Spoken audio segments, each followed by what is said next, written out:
मेरे महबूब प्यारे मसीहा, किस जगह तेरा जलवा नहीं है। मेरे महबूब प्यारे मसीहा, किस जगह तेरा जलवा नहीं है।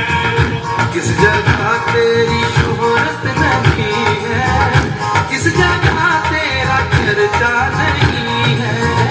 किस जगह तेरी शोहरत नहीं है, किस जगह तेरा चर्चा नहीं है।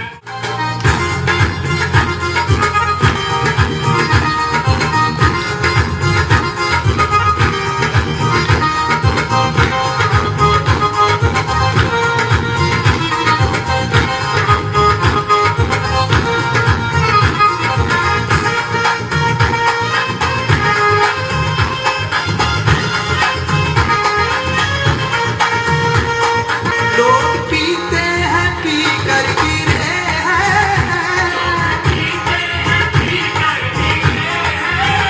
मैं तो पीता हूँ गिरता नहीं हूँ।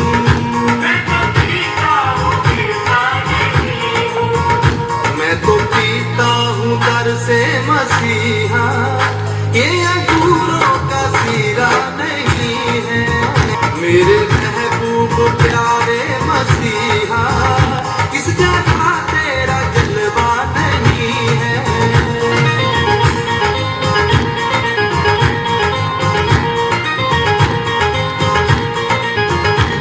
12 पुत्र थे। उनमें से एक यूसुफ था, जिसे उसके बाकी भाइयों ने ईर्ष्या और स्वार्थ के कारण इश्माइलियों के हाथ चांदी के 20 टुकड़ों में बेच दिया। स्थिति बदलकर उसे ऊंचे पद पर खड़ा है। तब उसने अपने पुत्रों से कहा, मैंने सुना है कि मिस्र में अन्न है, इसलिए तुम वहां जाकर हमारे लिए अन्न मोल ले आओ, जिससे हम ना मरे वरन जीवित रहे। अतः यूसुफ के 10 भाई अन्न मोल लेने के लिए मिस्र गए। पर यूसुफ के भाई बिन्यामीन को याकूब ने यह सोचकर भाइयों के साथ ना भेजा, क्योंकि वह सबसे छोटा था और कहीं उस पर कोई विपत्ति ना आ पड़े। देश के सब लोगों के हाथ वही अन्न बेचता था, इसलिए जब यूसुफ के भाई आए गरीब दिख रहे हैं। तब भूमि पर मुंह के बल गिर के उसको दंडवत किया। भाइयों ने तो ना पहचाना, पर यूसुफ ने अपने भाइयों को पहचान लिया, परंतु उनके सामने भोला बन के कठोरता के हम कनान देश से अनमोल लेने के लिए आए हैं। तुम भेदिए हो, इस देश की दुर्दशा को देखने के लिए आए हो। नहीं नहीं है प्रभु, तेरा दास भोजन वस्तु मोल लेने के लिए आए हैं। हम 12 भाई हैं और कनान देशवासी एक ही पुरुष के पुत्र हैं और छोटा इस समय हमारे पिता के पास है। नहीं नहीं, तुम भेदिए हो। यूसुफ ने अपने भाइयों को परखना चाहा, इसलिए उसने एक को छोटे भाई को लाने भेज बाकी को बंदी रख लिया। इस तरह से यूसुफ ने उनकी बातों को परखना चाहा। उसने उन्हें 3 दिन तक बंदी रखा। तीसरे दिन यूसुफ ने उनसे कहा, एक काम करो, तब तुम जीत रहोगे, क्योंकि मैं परमेश्वर का भय मानता हूँ। यदि तुम सीधे मन से हो तो अपने सब भाइयों में से एक जन बंदीगृह में बंधुआ रहेगा, और तुम अपने घर वालों की भूख मिटाने के लिए अन्न ले जाओ और अपने छोटे भाई को मेरे पास ले आओ। इस प्रकार तुम्हारी बातें सच्ची ठहरेगी और तुम मार डाले ना जाओगे। फिर उन्होंने आपस में कहा, निसंदेह हम अपने भाई के विषय में दोषी हैं, क्योंकि जब उसने हमसे गिड़गिड़ाकर विनती की, तब भी हमने यह देखकर कि उसका जीवन कैसे संकट में पड़ा है, उसकी ना सुनी। इस कारण हम इस संकट में पड़े हैं। तब यूसुफ का भाई रूबेन, जो यूसुफ से अति प्रेम करता था, कहने लगा, क्यों मैंने तुमसे ना कहा कि लड़के के अपराधी मत बनो, वरन तुमने ना सुनी। देखो अब उसके लहू का पलटा लिया जाता है। यूसुफ की और उनकी बातचीत एक दुभाषिया के द्वारा होती थी। यूसुफ ने अपने 10 भाइयों की परीक्षा लेने के लिए एक तरकीब अपनाई। यूसुफ ने अपने नौकरों को उनके बोरे में अनाज भरने को कहा।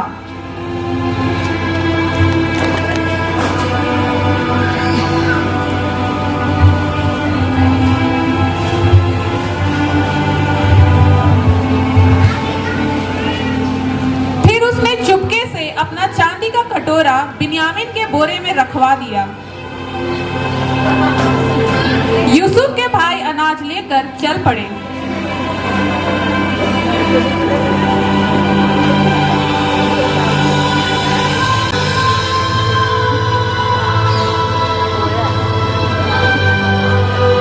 फिर उनको उनके मार्ग के लिए भोजन वस्तु देने का आदेश दिया। तब वे अपना अन्न अपने गधों पर लाद कर वहां से चल दिए।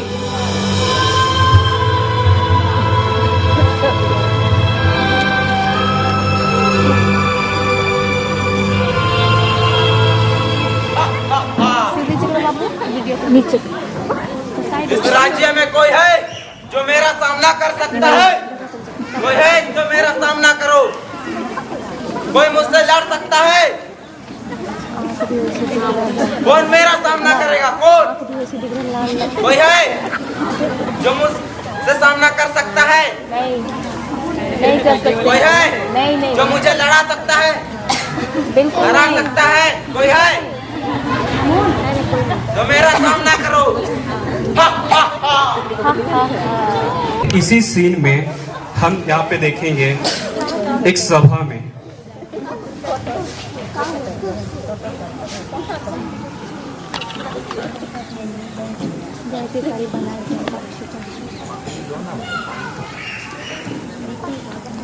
यहाँ सभा में राजा अपने साम्राज्य में कहता है, हे लोगों, हमारे साम्राज्य का सबसे बड़ा शत्रु गोलियत हम पर बहुत अत्याचार कर रहा है। हमें इसका सामना करना होगा। फिर सभा में हलचल होती है।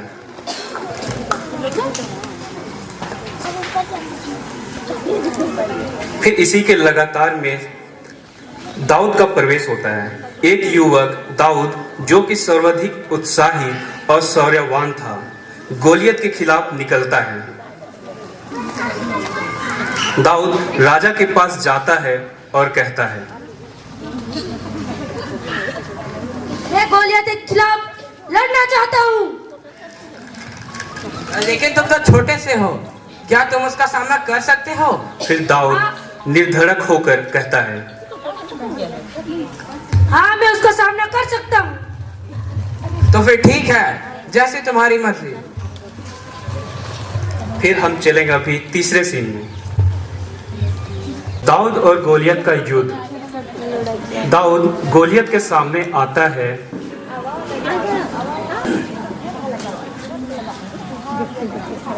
दाऊद गोलियत के सामने आता है, जो कि एक बड़ा भारी और भयंकर लग रहा है।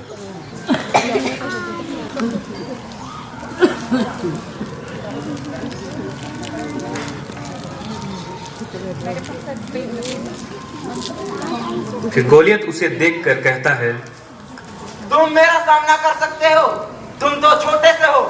फिर दाऊद विश्वास मैं अपने परमेश्वर की शक्ति पर विश्वास रखता हूँ। फिर दाऊद एक पत्थर उठाकर अपने गोफन में फंसाकर गोलियत की दिशा में फेंकता है और गोलियत के सिर पे लेम मारता है।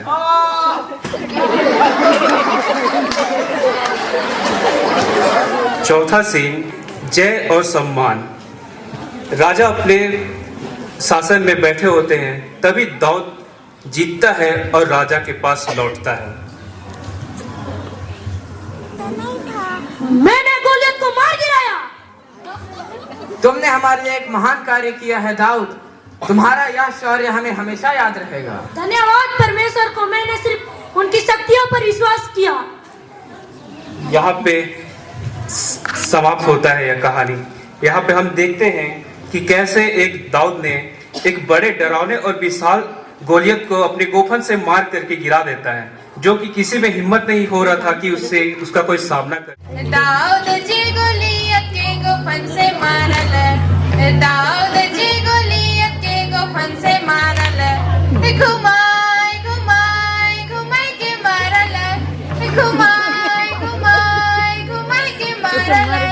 बल से नहीं, शक्ति से नहीं, बुद्धि से नहीं, तीर से नहीं, बल से नहीं, शक्ति से नहीं, बुद्धि से नहीं, तीर से नहीं,